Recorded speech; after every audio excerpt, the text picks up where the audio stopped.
Ko'pchilik so'raydi, palliativ yordam bu nima? Palliativ yordam bu bemor davolanayotgan paytida yoki davolanish imkon bo'lmagan holatlarda bemorlarga tibbiy, ijtimoiy va psixologik yordam ko'rsatish hisoblanadi. Aytaylik, bemorda kuchli og'riq bo'lsa yoki uni psixologik o'zini kasalligini qabul qilish yoki o'zini kasalligini tushunish imkoniyatlari bo'lmasa yoki o'sha kasallik paytida qandaydir ijtimoiy xizmatlar, aytaylik oddiy hassa bo'lsin yoki tibbiy kravat bo'lsin, mana shunday ehtiyojlarini qoplovchi xizmat hisoblanadi.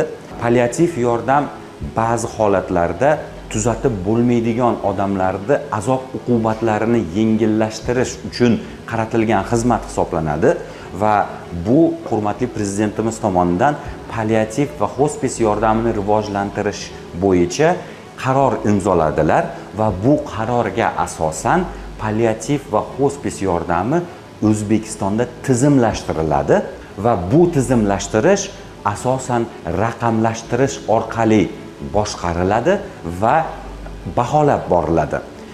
Palliativ xizmat statsionar, bemorning uyida, ambulator va hospislarda ko'rsatilishi mumkin.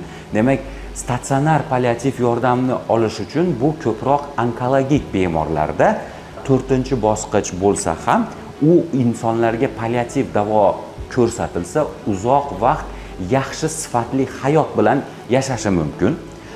Hospislarda esa o'sha davo turlari tugagandan keyin o'sha bemorlarni kasallik alomatlarini, bu og'riq bo'ladimi, bu charchoq bo'ladimi, bu ko'ngil aynishi bo'ladimi, mana shunday alomatlarga qarshi kurashuvchi muassasa hisoblanadi hospis.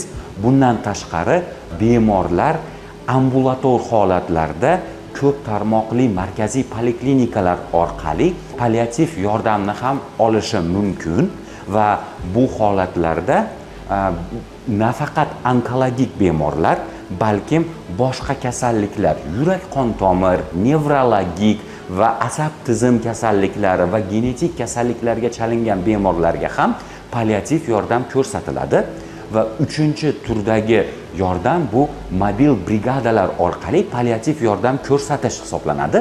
Mobil brigadalar o'zi yura olmaydigan, holati og'ir bo'lgan bemorlarni uyigacha borib palliativ yordamni ko'rsatishadi.